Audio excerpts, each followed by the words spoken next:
Look at a monkey. They keep on jumping and they have got a very destructive nature as an animal. How do I point them out in interesting story form to the youth who come for wow sessions? I got 0 out of 150 in maths because I didn't want to become a doctor. That time, that movie Three Idiots had not released, so I couldn't convince my parents that, let the child do what he or she wants to do. Yoga karma sukaushalam and yoga chitta vritti nirodha, which I personally have experienced. Out of the 5 senses, I'm keeping 2 senses active, a sense of touch and a sense of sight. For many years, I believed that yoga means doing asanas on a mat. Until I read the Bhagavad Gita and I read the Patanjali Yoga Sutras, I still wonder how did that magic happen and how did I sail through those years by having such illustrious 42 clients. Usually people have to really slog and work round the clock to get business. AI is not giving me my positive energy. AI is not giving me my peace of mind. AI is not helping me discover my unique signature. Hello and welcome to BU, powered by caliacstudios. BU stands for Business Education Unfiltered. I am Malay, and today's episode is especially close to my heart. Our guest is someone who has raised me, someone who I respect, admire, and love. My mother, Dr. Suniti Varadkar. Many of you know her as a distinguished academician, designer, artist, thinker, entrepreneur. But today we'll dive deep into a realm of what her work that is perhaps less known, wow, Wonders of Wellness, which is kind of picking up right now as I speak. It's her vision, her experiments, her lessons, and how she's weaving art and inner stillness into everyday life. Over the next few minutes, we'll explore her creative journey, the magic remote to the monkey mind that she often refers to, her philosophy of silence, and how parents, students, and all of us can begin reconnecting with calm, clarity, and creativity. I thank you so much for being here, and let's begin. You have had multiple roles as a designer, academician, entrepreneur, researcher, artist. Could you walk us through your journey from where you started, early days of JJ, to founding an ad agency, to academics where you are right now, to founding Wow? Yeah. Thank you for having me on your show, Malay. It's such an honor that I'm being interviewed by my son. It's a dream come true, and I'm really honored to be here. 40 years it has been, to tell you, and to put it in a nutshell is very difficult, but I'll still tell you as pointers. Uh, my journey in JJ began because I failed in the 12th standard. So I got 0 out of 150 in maths because I didn't want to become a doctor. That time, that movie Three Idiots had not released. So I couldn't convince my parents that, let the child do what he or she wants to do. So I had to pay a very heavy price to join JJ, which was my heart's calling. And even in that, personally, I wanted to do fine art because I didn't know that a discipline like applied art existed 40 years back. Students those days didn't have had the exposure. But luckily for me, one of my school teachers came home and told my parents because they were not willing to send me to an institute which would, make me an artist. Because they said, you will die hungry. We don't have the brand name or the surname, of a renowned artist to help you sail through the journey of life. And so they were very adamant upon not allowing me to become a fine artist. And then, because even in those days, I thought that the ad of Cadbury was done in the Cadbury factory, the Bata ad was done in a Bata factory. I didn't know that there was something called as an advertising agency, which had a creative director and an entire, host of people who were copywriters, designers, who came up with the concept. That idea was very alien to us as students around 40 years back. So my school teacher, Kasli sir, he had come home and he told my parents that now a new discipline has begun. It is called as applied art. You send your daughter there. It's a branch of JJ and she'll do well over there and she'll earn money. So the entire thing revolved around earning money. Yeah. And I didn't care much because I just wanted the brand name JJ to be there. I just wanted to go into the gates of JJ. That I don't know, it was so magical for me at that time, because that was the only institute Hmm. which had that, aura or the glamour, where great artists were there. So I Hmm. just wanted to be there. And then the minute I got into JJ, I just felt it was like coming home. Hmm. And then in 1986, I was there in my third year, I remember. And that time I had created a campaign for Bennett and Coleman, which won Hmm. me the Ashok Jain Award. It was on a national level. It was given by the Chief Justice of India, P.N. Bhagwati. And Hmm. even in that campaign, I had spoken about the education system which prevailed in India in those days. Hmm. So it had got three half page ads. The first ad had feet running for marks. So, what is your child in for? A race Hmm. for marks. The second ad had capitation fees being given by the hand and a degree being purchased. So, what is your child in for? To purchase knowledge. And the third ad had profile of human beings and a machine which showed what Hmm. is your child in for. If this is your education that you're running for marks, you're buying your knowledge, then you will become a machine rather than being a sensitive human being. So, Hmm. even in those days when I was in college, I was thinking of the education system. I don't know, this one word education just kept on coming to me very Hmm. closely, Hmm. because I studied in Mumbai and I had the exposure of, going to different performances by great artists. My parents always encouraged me to see those performances in Hmm. Shanmukhananda Hall, in JJ. Whereas my cousin sisters and all who lived in rural Maharashtra, they didn't get this exposure. So when we Hmm. used to have conversations in the vacation, I used to find a great difference in the way I used to put forth my ideas and Hmm. the way they used to speak, because of a lack of exposure. So Hmm. I believed that this is all due to the education system and the exposure that I'm getting. So Hmm. education, that one word was very close to my heart even when I was 20. Hmm. And then I got married and I went to rural Maharashtra. But then my in laws were very supportive and they wanted me to come back to the city, because I was already, in the limelight because of this award which I had got on a national level. I was being featured on all the Doordarshan channels. That was the only channel available in those days, 40 years back. So I came to Pune, and then after working in the local ad agencies, I began my own advertising agency. And I didn't know how it was so magical, because nobody in my family had done business, neither from my mother's side nor from my husband's side. And I really, even today when I look back, I still wonder, how did that magic happen and how did I sail through those years by having such illustrious 42 clients like HDFC Bank, Canfin Homes, Godrej GE, Livin Jeans, you just name it. And they were just such big brands, and my agency was handling them. And they business just happened to me, rather than, usually people have to really slog and work round the clock to get business. But for me, it was almost like a cakewalk. And I think it was because of the creative ideas which I was presenting throughout. Hmm. I think that was a big hook which was Hmm. getting me clients, because not only was I designing the creative which had visuals, but I was also able to write the copy which was in English, Hindi, and Marathi. So Hmm. I think that gave my agency an edge over other agencies, because I was the founder, I was the creative director, and the work was faster because I understood exactly what the various clients Clients want. wanted. So for 10 years I was over there, but that was not my calling. Although it was my own baby, I was never happy over there. I was wondering, what am I doing in these balance sheets, which is, paisa kitna aa raha hai, paisa kitna ja raha hai, and I was not happy at all. Anybody else in my shoes would have been so very happy Hmm. because their own business. But then something happened, and there was one person, Mr. Parag Shah. My agency rendered services to his multiple businesses. So one day, way back, I think in the year 2004, he told me that he is beginning a university wherein it is going to have student centric education, and the education is going to be interdisciplinary, Hmm. and from the intention of giving back to society. So these three ideas just hooked me, and I could connect the dots that, oh, when I was 20, I was thinking of education and I was thinking of bringing about a change.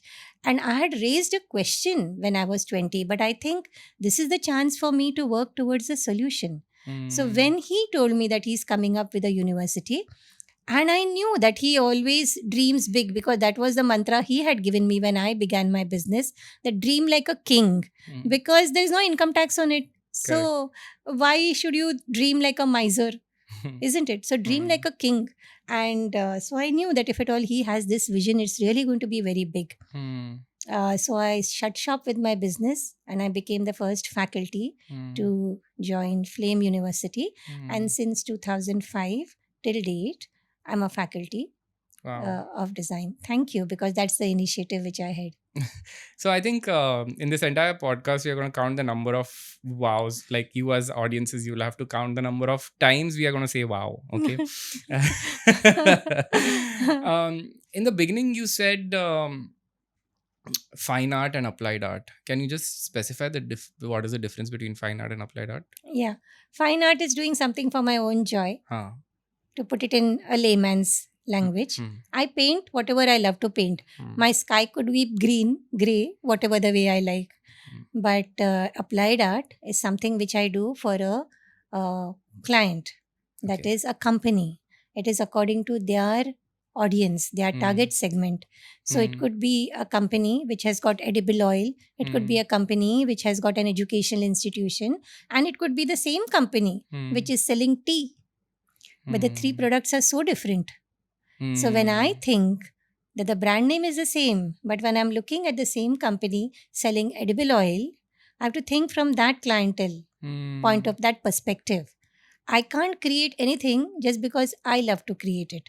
Not only do I have to think of, the consumer, but in which city is that consumer? So that really matters. In fine art, that is not the question. I just paint, I just create, whether it is sculpture, painting, whatever I do. It's for my joy, for my expression. I come first. And when you're thinking of applied art, it is, it is the audience, not even the client. Audience. Who is the client talking to? Is it Got it. toddlers? Is it teenage girls, teenage boys? Who? Got it. In this entire journey of 40 years, what was that shift, internal or external, that made you realize what exactly wellness meant to you? The shift came because I came into academics. And since 2005, I'm there and I'm teaching students. Yeah, Flame began in 2007. But since 2007, so it could be like 18, 19 years. And I'm observing students day in and day out because I live on campus. And the contrast I could see, the difference in me having very high potential to focus, whether on my research, whether in my poetry, whether in my paintings, whether in my design, anything. And the generation having a lack of focus. Correct. So fidgety, so fidgety. For 2 minutes, they can't sit in one place, just focusing on what anybody is saying. And I found that, you could literally see it in their eyes when you're talking to somebody, when a person is really listening to you with attention and not listening to you. You can immediately understand that. So I could sense that so well in a class. And I felt that, we have all witnessed a pandemic, COVID, wherein you could see people who are ill, in the hospitals because it was being shown and you were feeling it all over in the city where you are. But this pandemic is an unseen pandemic of a lack of focus, and that is so vast and that is all around the world. And I need to come up with some solution which ties together engagement first, because the youth have to be engaged into something. Then the education comes, wherein the knowledge comes. Yeah. Because if they are not engaged only, they will not be willing to listen to me. Yeah. So the knowledge or the gyan can't come in the first step, which I felt. I felt the engagement should come first, then the knowledge, and then social impact. So how do I bring about an initiative which ties together these three words of engagement, education, and social impact? And that sowed the seeds of wonders of wellness. Wow. Thank you. Nice.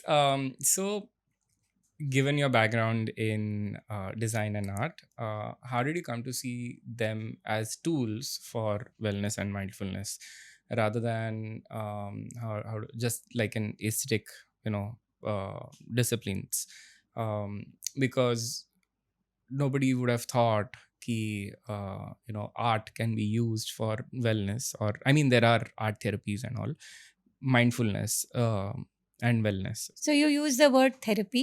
I Hmm. never use the word. These are four words Hmm. which I refrain from Hmm. because my audience is from the age group of 17 to 25. Hmm. There are some students who come from the family background, from family backgrounds which are very open, receptive to the words of, therapy or spirituality or religion or Hmm. meditation. Hmm. But there is a larger ocean of students who are very averse to these words. Hmm. So I'm addressing those students who are not very receptive to these words. Then Hmm. how do I talk to them in a language which is speaking the same thing? The essence is the same, but it Hmm. is packaged in such a way that they don't realize that this is exactly what I'm trying to tell them. Hmm. For many years, I believed that yoga means doing asanas on a mat. Right. Hmm. Until I read the Bhagavad Gita and I read the Patanjali Yoga Sutras. So the Patanjali Yoga Sutras say, Yoga chitta vritti nirodha. Yeah. Any activity which puts a full stop to your jumping monkey mind, for you that is yoga. Hmm. In the Bhagavad Gita, the second chapter, 50th shloka says, Yoga karmasu kaushalam. Any activity which has got high-end skill, Hmm. that is yoga. Because to do that, you have to focus. Hmm. You have to focus on the line. You have to focus in filling the colors in that particular space. Hmm. So in that, you forget, you lose trace of time in that Hmm. engagement. So that gave me another perspective, and that was what I was doing for the past 30, 40 years. Hmm. And that brought in an internal stillness within me and a clarity, because at all point of time, there was immense clarity in my thinking, which helped me as a designer, as an entrepreneur, as a faculty doing so many administrative roles to take faster decisions. And that's Hmm. what all leadership posts demand. Yeah. Once you are on that role, every day, day in and day out, Yeah. you are going to be faced by multiple challenges. Yeah. If there is a clutter in your mind, in your brain, it is like, driving on a road with many potholes or many speed breakers, vis-a-vis driving on a road with no potholes and no speed breakers. To Hmm. make this example more clear to, Hmm. So I always felt like that there is so much immense clarity, and I attribute that to my practice of art. Hmm. Hmm. And that's where I see the link. For hours, I used to sit painting or doing calligraphy, and that in a way just calmed me down internally so much and rendered so much of clarity Hmm.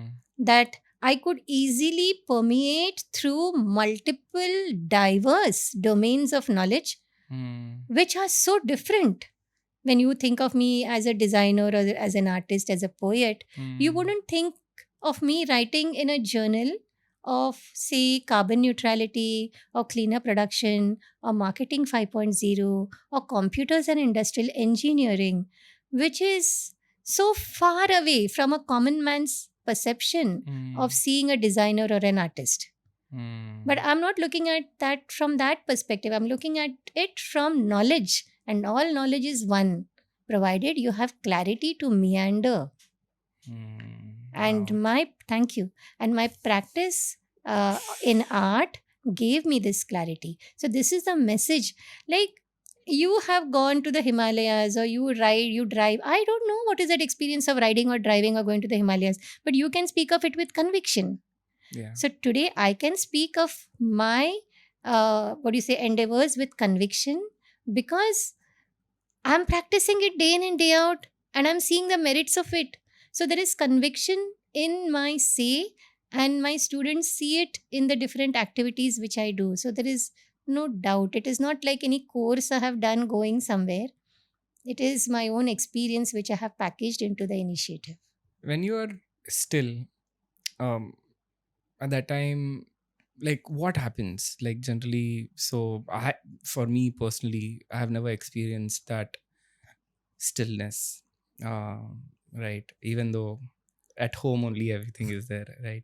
But what exactly happens inside your mind, and how do you get to that? And in wow, like what are these things that enable for a person to get to that state? Okay, I'll answer. These are two different questions. Yeah.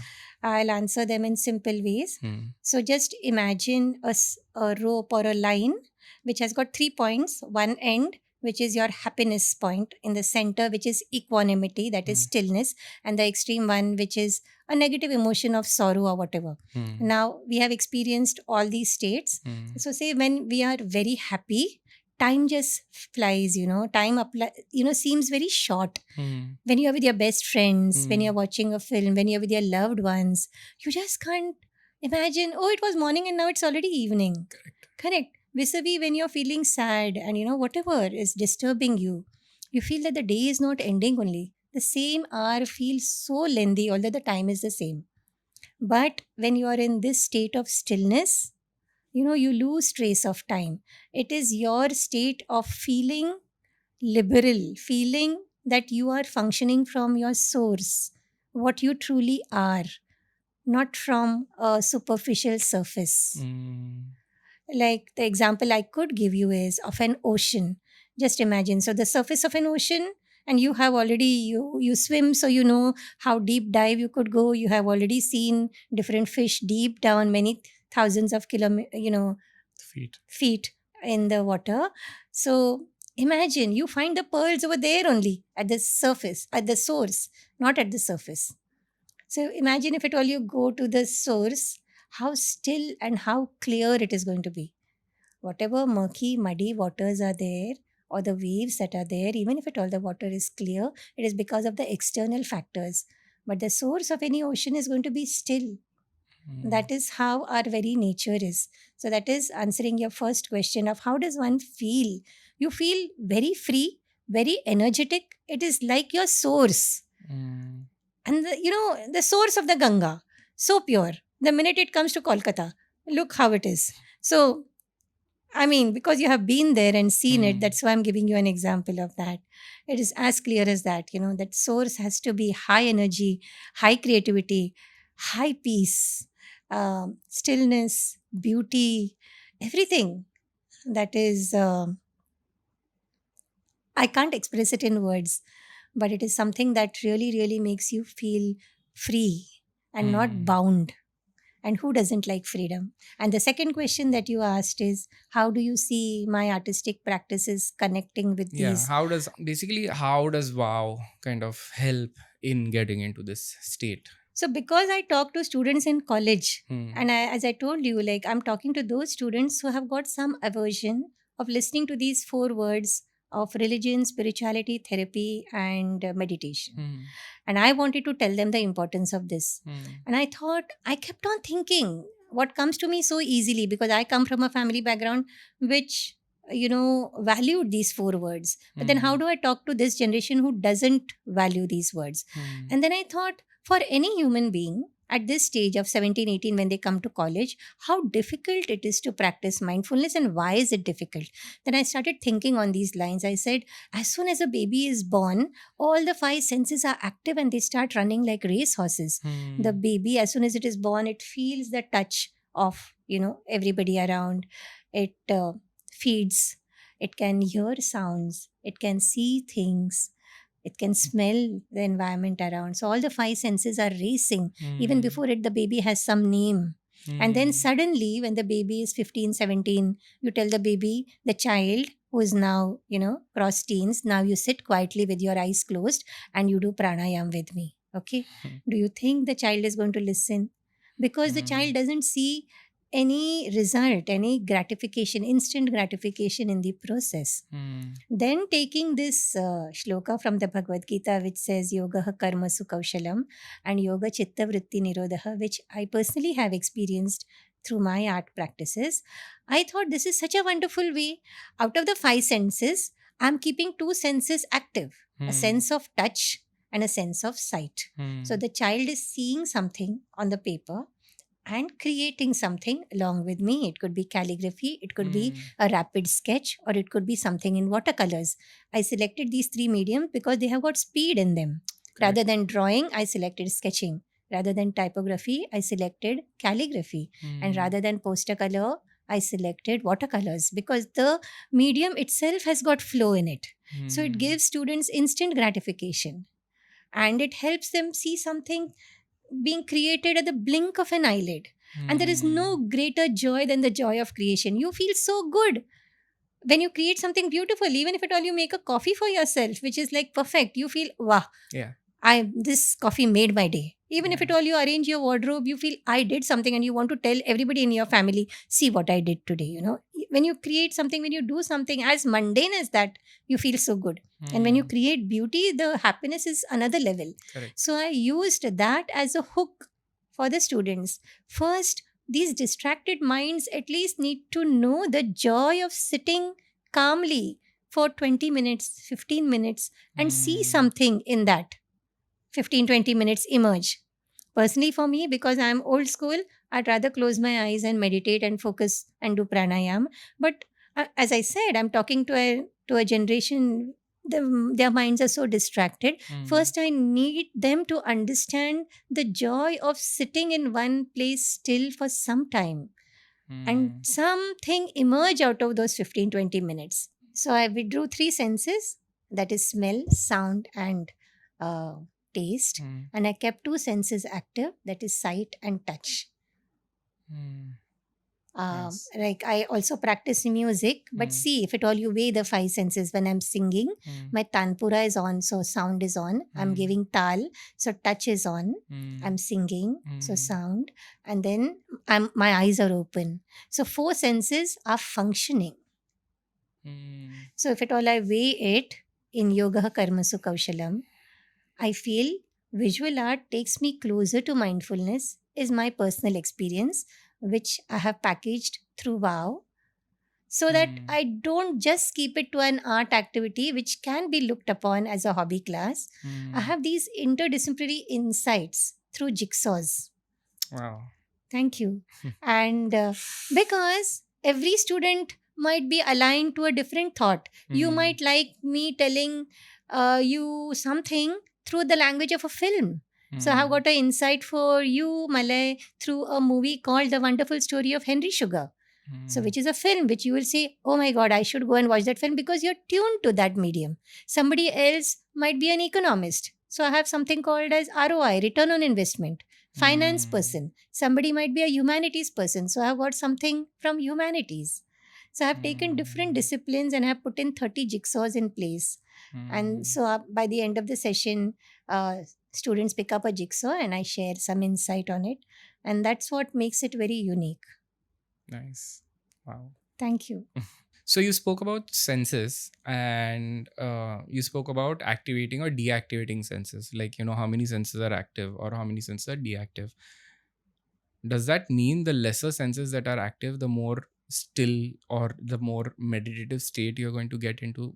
Did that what you imply? Yeah, because eventually, if at all you look at our body, look at the layers into it, you have this physical or the gross body, which is this outer body. Now you have got that wound, which is on your hand, which is the outer body. But more important than that are your feelings, which come inside our Correct. body. So those are our emotions. But then you also have your senses, five senses. We also have something more superior to that as our intellect. But most important than that is your true self with the capital S. So the journey of Wow is from the small s self to the capital self, capital S. Our true self. Nice.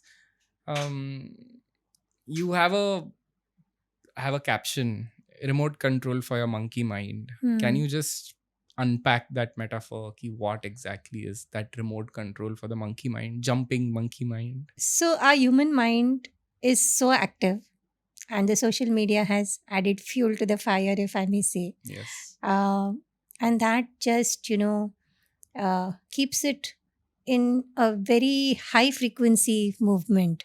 To give you a very common example, if you're shaking now, I can't click a clear picture. In a group photo, you'll say, stand still, I want to click a photo. Yes. So if you can't get a clear photo, such a simple thing, if you're shaking, how can you achieve any success in life, whether academic or otherwise, if your mind is continuously jumping like a monkey? Point. Yeah. So that is where I was coming from. How can my students achieve academic success if their minds are not still? because they are continuously oscillating and jumping from one place to another. So Hmm. I need to offer them a solution to this, which speaks of ancient Indian wisdom Hmm. of our Upanishads from the Gita Hmm. and other ancient texts, but package it in a way that they don't realize that I'm Hmm. telling them something from such ancient Indian texts.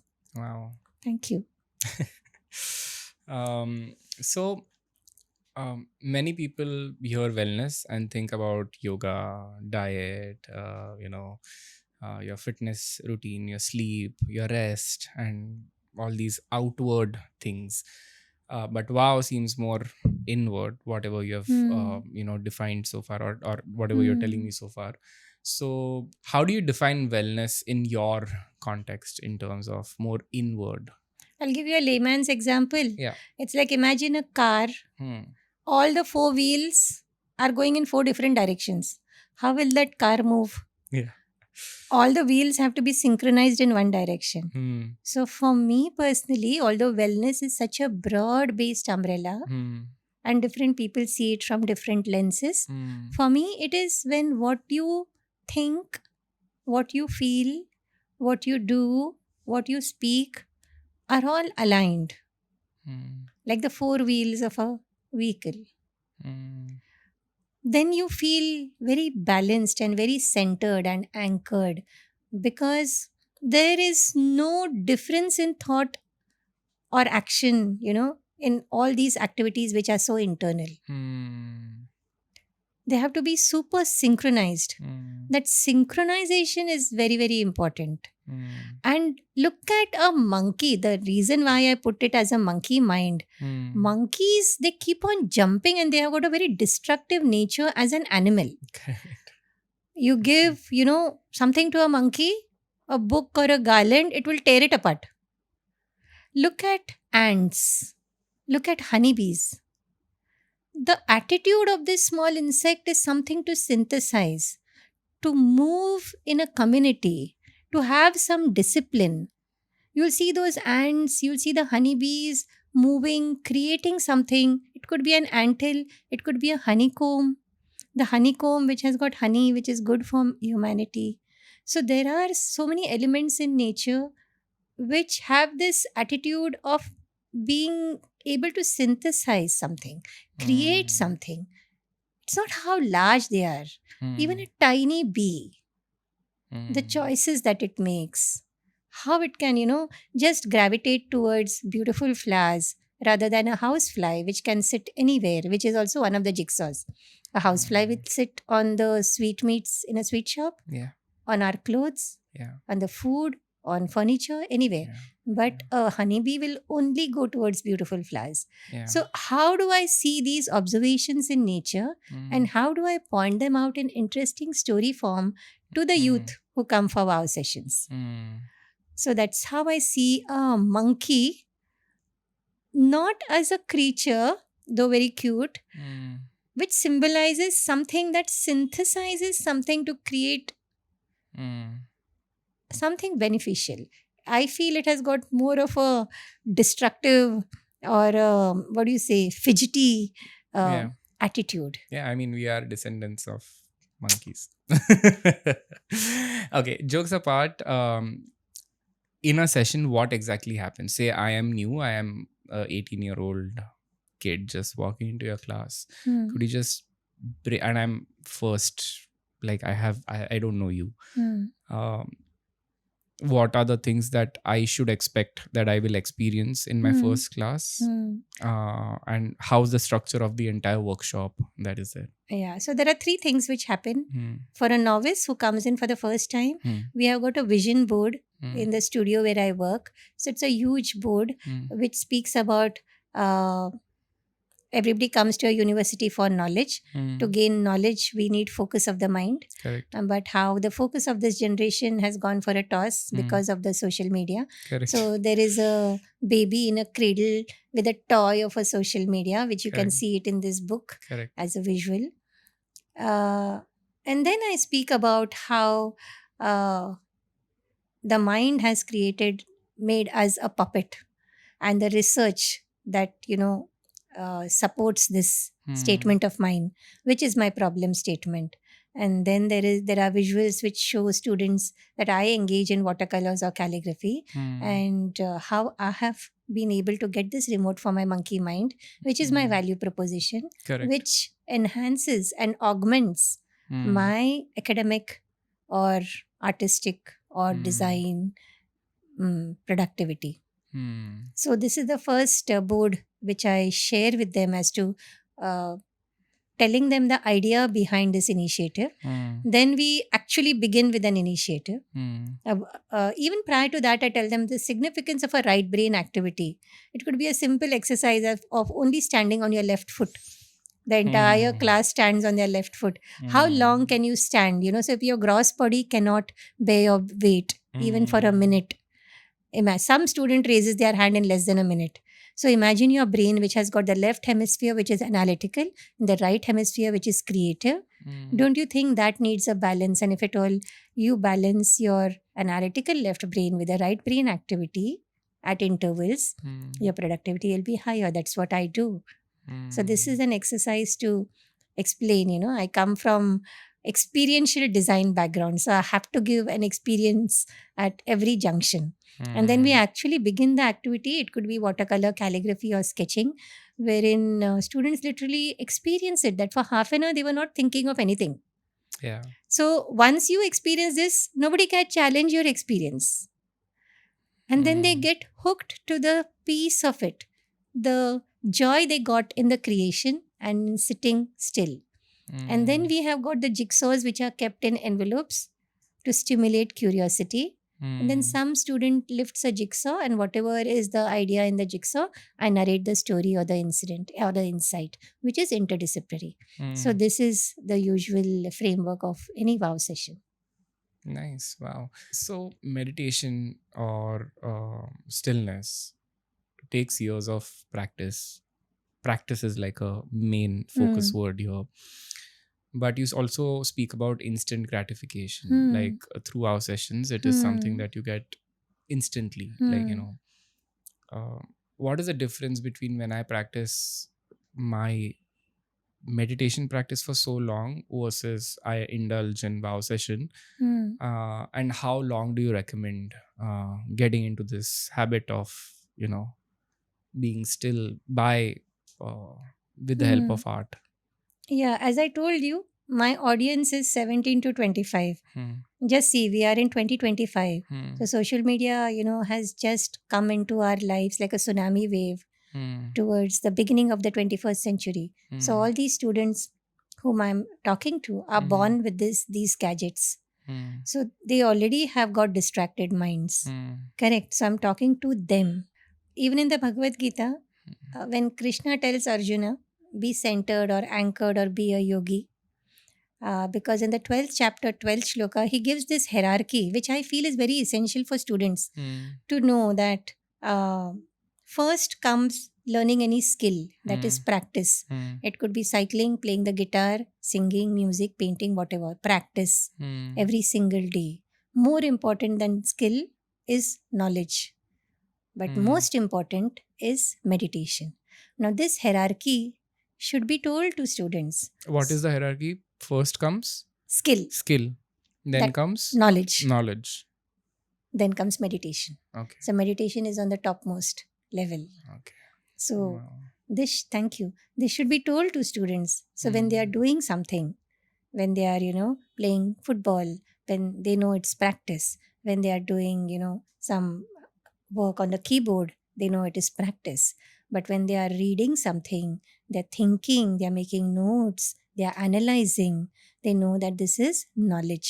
But more Hmm. important than that is getting that remote for your monkey mind, being centered, being calm and silent, that is meditation. Hmm. So, this is most important. And this is Hmm. what Krishna says in the 12th chapter, 12th shloka. Hmm. And Arjuna tells Krishna in the beginning, in Dhyana Yoga, 6th chapter, that Krishna, what you're telling, it doesn't make any sense Hmm. because my mind is so turbulent. It is so Hmm. obstinate. It doesn't listen to me. It is like putting the breeze or the wind in a cage. How is it possible to put the breeze in a cage? So Arjun says to Krishna, I don't see any merit only in what you're saying. So Krishna says it is possible. It is possible with practice. If you do it every single day diligently, it is not impossible. So Arjuna represents all of us even today. Because if he said it in those days, even today, we face the same thing. That our mind does not listen to us. It is very turbulent. It is very obstinate. We want to do something and it takes us in a different direction. So rather than something which is, Mr. India doesn't exist in us. Like any surgeon can dissect this body and figure out our brain or heart or lungs, but you can't show the mind as an object, right? So we should be in command of the mind rather than it taking us for a royal ride. And Krishna does tell Arjuna that it is possible with practice. So do it with practice. So that is the first step, practice. But then how does it compare it with like the traditional meditation that we do versus like the instant gratification that you get in a wow session? No, there is no comparison in the direct sense, because conventional meditation is not doing anything and sitting with your eyes closed in one place. Like I said, majority of the students will not buy this idea because it doesn't show them anything. But I'm giving you two very strong citations. One from Patanjali Yoga Sutra, who says Yoga Chitta Vritti Nirodha and Tada Drashtu Swarupe Avasthanam. If at all your Chitta ka Vritti, that means the cessation of your thoughts happens, then you become one with this cosmic energy. Tada drashtu swarupe. You become the seer. So your life will be so magical because you are floating in divinity. What more you want in your life? And Krishna also says in the Bhagavad Gita, as I mentioned earlier, 2nd chapter, 50th shloka, yoga karmasu kaushalam, because that needs focus. So I took these shlokas. For me, it was my watercolors which gave me this stillness. And it gives me instant gratification. So that is why I'm proposing it to the students. Nice. Because I see more merit in it.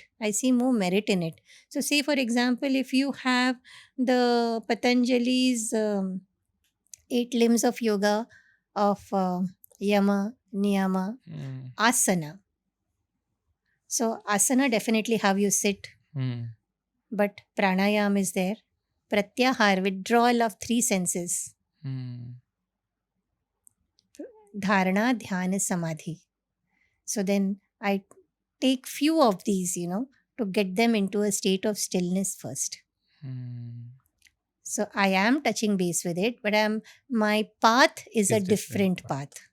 Something that has worked very beautifully for me. So you spoke about age group being your audience being around 17 to 25. But then, I mean, your real struggle still, I mean, it's a peppy mind with no stress at all. And the real world stress kind of starts when you enter the working or the, when you have a business or when you're working under somebody. That's where your real problems when it comes to mind start, right? You're handling so much pressure, you are in so much stress, you're not sleeping well, you're not keeping your body fit. So how, like, I mean, why not this age group? That is first question. And second is, are you planning anything for this? Actually, it applies to all age groups. But because I am with the students in a university, I have focused on them. Not that I have not conducted sessions for general managers or seniors or for parents who come to Flame, or counselors who are of a, elderly audience. But then my narration changes in that's a what I was way. going to ask. Does your narrative kind of Yeah. change with students with respect to... Yes. So the examples which I give seniors? students are like, say, BFF, best friend forever, which is a very youth friendly acronym. So I make it into belief. What should be the belief about yourself? What belief should you possess? Why should focus be your friend? And why should you be in flow forever? So I take Indian school of thought for belief, and I take Western school of thought for, focus and flow. and then I communicate this. Mm. But if at all I'm talking to an elderly audience who are parents or counselors, I might as well speak on return on investment. Correct. When AI is giving you pictures at the blink of an eyelid, what sense it makes for me to go and remove all that paraphernalia of watercolors and calligraphy pen and sit and do that? Why? Mm. Which is going to take me 4 hours, whereas AI is giving it to me in 5 minutes. Correct. Why should I invest my time? But Mm. AI is not giving me my positive energy. AI is not giving me my peace of mind. AI is not helping me discover my unique signature. If Mm. all the men in the world were Malay and all the women in the world were Malini, yet you have your own signature. Mm. Unless and until you have a mechanism for yourself Mm. to still yourself, to discover that signature, which is your very own, Mm. you will never be happy. Wow. Thank you. um, what are the future plans for Wow? Where do you want it to go? In a way, like how should people benefit from it? How can people access at any point of time? I wanted to become a global uh, craving. What are you doing towards that? Like, what are the plans? I'm just offering it to multiple cohorts, Mm. different colleges or schools. Mm. And I feel that the idea itself is so unique and it has come to me from this Mm. cosmic energy. Mm. So the fact that it has come into my lap and it is blossoming slowly, slowly, I can see the difference of where I began in 2020 and today where it is with the book being published. That's what my question was intended towards. Ki, is there going to be a book? Is there going to be a documentary or a film about the course, or Hmm. that can be easily accessible without you being there, or is there Hmm. going to be a, like, on your website? Is there a Hmm. course that people can go through, or Hmm. something like that? Yeah, I genuinely feel that if at all you have at least one-on-one interaction, Hmm. that makes a hell lot of a difference. Hmm. And then if at all you buy the book and you go through it, it'll Hmm. it'll help you understand the entire idea better, Hmm. because the idea is packaged and being presented in a very novel way. It's Hmm. like for the first time you're having food with a fork and spoon and you really don't know how to use the knife and the fork, and somebody has to just train you for it, Yeah. as simple as that. Hmm. So it's something very easy. And in order to give you a remote for your monkey mind, in the book Hmm. we have got calligraphy and watercolor pages with QR codes. Hmm. So it'll help you connect to what we did in the offline session Hmm. better. So that's how the book is going to help. Hmm. And like I said, because the idea has just come and fallen into my lap, I just leave it up to time and the cosmic energy to Hmm. figure out how and where it wishes to take it to blossom. Nice. Just touching back on the students' side before going into the future, there was you deal with seven very young blood, okay, and it's very difficult for them to, like, for them to sit in one place, right? Are there any such misconceptions that people bring into the class? I can't sit for long. I am not artistic. I don't have any time with me. And how do you deal with something like that? I think people who come to the studio, they are sold for the idea Hmm. because it's a small community. The campus is a small space. Hmm. So either somebody has told them about the initiative, Correct. or they just happen to come to the studio and the space itself is so mesmerizing that they Hmm. are drawn towards it. And anybody attending my session, even for 15 minutes, is just sold for the idea that yes, this really works for me. And I really felt a peace which I have never experienced since ages. And I really, really want this monkey mind of mine to stop jumping so that I can focus on my academics. Hmm. They get sold for the idea in 10, 15 minutes. And I think that's a big hook to invite them again into the space. Nice. What are some of the most striking, like, transformations that you have seen, or like the feedback that you have received from either the students, parents, or the senior executives and business owners and all of that? Striking feedback, many. Hmm. Uh, One parent wrote to me and she created a big poster of the entire session. And she wrote to me saying that take it outside the campus and do some satkarma for the whole world and make a difference. And this has to reach a larger audience. And it's very gratifying to see when students, although they have moved out of campus, they continue with the initiative and continue those artistic practices and share them with me on WhatsApp that this is what I did today. Nice. And that itself, I think, is our baby steps in the direction of it seeing the light of the day.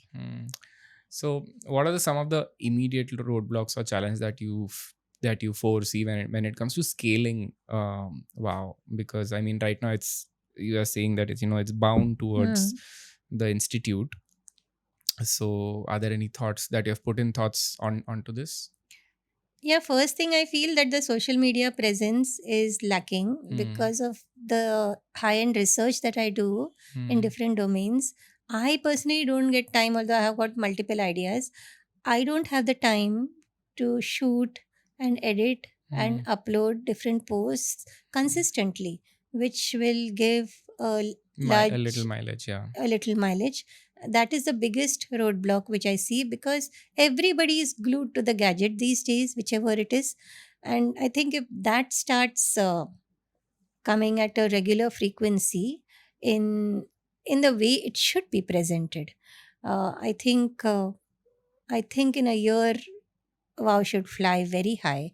But currently, because it is just my students who are just 17-18-year-olds who are novices in the discipline itself, and they keep doing what they like to do without much of my indulgence. So I think that is a deterrent to wow seeing the light of the day. Nice. Wow, but the irony of it, right? Like we live in a digital world and all the marketing is happening through the phones. And you're in your sessions, you're like, keep the gadgets away. And I mean, Yeah, but for people to know about know the about it, initiative, yeah. they should. I think that is one of the strongest medium. Yeah, agreed. Like, almost everybody is on social Glued, media yeah. and they're like constantly Scrolling. So yeah, definitely. In today's fast-paced tech saturated world, how do you see wow fitting into like daily lives of people? What's the minimum effective dose of like practice that one should go through? Because see, there is work. I'm talking post student life. There's work, there's like, social media, there is like whatever, and then there is fitness, and there is food, then all these activities are there. And then to make Yeah. minimum time, what is it that you would Yeah. suggest? I tell stories because I'm a designer and stories work the best. Yeah. So this is Suniti created story of two carpenters. So they were their names were Jay and Vijay. Jay and Vijay. And their job was to come to a store and just saw wood. Okay. And their cabins were poles apart. So Jay didn't know what work Vijay is doing, and Vijay didn't know what Jay is doing. So after a year, this Vijay gets a promotion. He gets double salary, and Wow. and then he gets a bigger designation. So obviously Jay is going to feel jealous. I also come at 10 o'clock. I also leave at 6 o'clock. Why did he get? So he goes to the manager to argue that you didn't give me even 1% rise in my salary and you're giving him full double salary. So the manager says, go and see the amount of work Vijay has done. So now Jay is even more curious. What has Vijay done like that I don't know, because we come together every day. And then he goes to Vijay's cabin. He couldn't believe his eyes. Double the amount of work neatly piled up and stacked up over there. So he asked Vijay, boss, are you getting some machine on your vehicle which I don't know to do so much work? He said, no, I have got a very simple made in India saw. But the difference is after every 3 hours, I take a break and I polish the saw because that is the tool which is going to work for me for the next 3 hours. Then he asked Jay, have you polished your saw? He said, no. When I went to Germany, I got it, and from that time, I haven't polished it only. He said, that's why your performance is the way it is. So, this is like an analogy. If you consider your brain to be the saw to give you your bread and butter, it needs some rest, like I said, the right brain activity. So, this is an analogy. And, like you said, everything put together food, washroom breaks, everything you put together, your travel, which you have to go from one place to another. These are a given. Yeah. So even if at all you eliminate travel, but even if at all you take food and washroom breaks together, definitely you're investing 1.5 hour per day out of the 24 hours. In that, can't you add 20 minutes, 10 minutes in the morning and 10 minutes in the evening for your own productivity? It's a choice. It's a choice. Correct. How does one measure this? Because everybody works on what am I getting? What are the benefits? You will see it. You will see your performance increase. And that itself is the measure. Like, I can see the stillness in me, which has augmented my performance. Like I told you, I write research papers in computers and industrial engineering, cleaner production, marketing 5.0, which are no way related to me as a graphic designer or as an artist or a poet. But this is only because of the clarity. Clarity is a very important word. So, wow is a journey from chaos or clutter to clarity or calm. It's a journey which takes you through art to anchoring or awareness or an awakening. There's a very specific, interesting acronym that you have formed, AIR. Can you just talk about it a little bit? Yeah. So, how do I tell people what wow is? So, if at all I have a vision about it. So, A, like I just said, is from art to anchoring or awareness or awakening. It's an awakening. Correct. You already have it in you, but you're asleep. Most of us are asleep that we don't even know that we have this with us. I stands for the interesting interdisciplinary insights. And R is the reason why you need to have a remote for your monkey mind. These days, even if at all I eliminate R, still wow is offering a much more real AI, real art, and interdisciplinary insights, which is you. You can't doubt it when you're creating the art, right? It is not machine generated. You feel so good when it's your creation. So it is real. It is not artificial. Even I'm offering AI, but which is very, very real and which is very you. What what are these small daily practices that you follow for even 5 minutes that keeps your own self calm, composed, like having clarity in thought, and gaining that creative energy? What are these few things that what's your daily routine like? Right. I have a very crazy routine which is practically impossible for a common man. I wake up by anytime between 3:30 to 4:15 a.m. because I love the Brahma Muhurta. I love doing pranayam during the Brahma Muhurta. So, but that is a extreme end. Let's say the simple things. Even if at all I don't wake up on some day because I'm traveling or I'm unwell or whatever. So, what are the touch points I have for me to help me be anchored and be centered and be within myself? What are those touch points? So, say for example, a simple thing, even the stones on my on this bracelet that I'm wearing are square because in the decorative elements of Indian art, the earth is square in shape. Earth is the most stable form. I have read this in K.C. Aryan's book, Decorative Elements of Indian Art. Now, conventionally, we'll think that the earth is circular, spherical. But you see, all the garbhagrahas in all the temples in India where the main deity is kept, it will be a square because the square is the most stable form. Water is circular, so it moves because it flows. Fire is triangular. So these are shapes. So for me to feel stable, I have this square shape everywhere. You'll see my books also in a square shape. So the shape is a recall for me. Be there, be calm. So it's such a visual thing, but I wear it with me so that it's always with me. If at all I'm in my office or at home, I ensure that I light a lamp.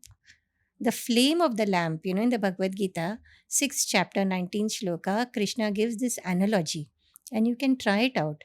He says, for a leadership role or for any person who is a yogi, your mind should be like the flame of a lamp in a windless night. that lamp only can give maximum light. You can try this out as an experiment. You light a lamp and you can switch on the fan, keep all the lights off and measure the light. The lamp will not give enough light to the room. Switch off the fan, which is an external wind, and keep the lights off. Your whole room will be lit by one single lamp, by the flame of one lamp, because it is not flickering with the air. Mm. So, this is my touch point. People just see that even during the day she's lighting a lamp, but it is not for more light or sunlight, because the sunlight is sufficient, the tube light is sufficient. Why am I lighting a lamp in my office or in my house during the day? So, there is a reason for that. More than an auspicious reason, it is an indication for me to be calm and still. Anything that you want the audiences or the kids to like kind of take back from this, or a message that you want to convey through this, like a last closing thoughts that you might have? Every person is wow. Practice those wow moments. It's like in school, we began with those books wherein you had ABCD written in those dots, and then you had the 4-line notebooks to understand ascenders and descenders. Then you wrote on a single line, and then now you can write on a page without any line. Yeah. And now you have your own signature also. But the journey from writing, understanding the way A is written with those dots, till writing on a blank page and discovering your signature has taken you 5-6 years. Correct. So invest that time to understand who you are. You will be the happiest person in the world. Nice. Cool. Wow, this was amazing. Before we end, I'm going to ask you few rapid fire questions, just to like lighten few things. Okay, are you ready for this? Cool. Would you prefer silence or music? Silence. I know you're a morning person, so I'll skip morning or night creative search. Favorite art medium? Is it painting, music, digital, watercolor, sculpture, oil painting? What is it? Watercolor. So painting, but watercolor. Watercolor. Because it speaks of the word flow. And in the book Mihai Csikszentmihalyi, who has written extensively on the word flow itself, he says you can't achieve any significant success in life unless you nurture moments of flow in your day. And there can't be a better medium than watercolor, because the medium itself flows. Nice. When you're stressed, what do you do? I never get stressed. Whenever you are stressed. That was once upon a time 40 years back. Whenever you still probably you never get stressed? Anyway. I wanted to ask you, do you like, paint? No. If nothing is there, I don't have the paraphernalia and the luxury of having my art supplies. I focus on my breath. I just inhale, exhale deep. A song or a musical piece that you listen to that will always get you back into like a happy state? It is just the syllable Om. Okay. I keep on chanting it in my mind. Okay, got it. If wow was a color, what color would it be and why? Violet and yellow, which are the two colors of the book itself. Violet is supposed to be a very regal, royal, and a spiritual color. And yellow stands for energy. Even in the 7 chakras, violet is the first, which is Sahasrar on top of our head. So it denotes that chakra. And yellow, color of the sun, energy. I'm a Surya Bhakta, devotee of the sun. Nice. So yellow is for energy. Amazing. One mantra that you come back to? It is from Ashtavakra Gita. These days I've just been bitten by the bug. Prakashome Nijarupam, that your very nature is light. And if you see radiance in the world, it is I who is shining. If you could take a break for a month and go any place in the world, where would that be? I think it will be in my home, which is in the hills in Pune. Nice.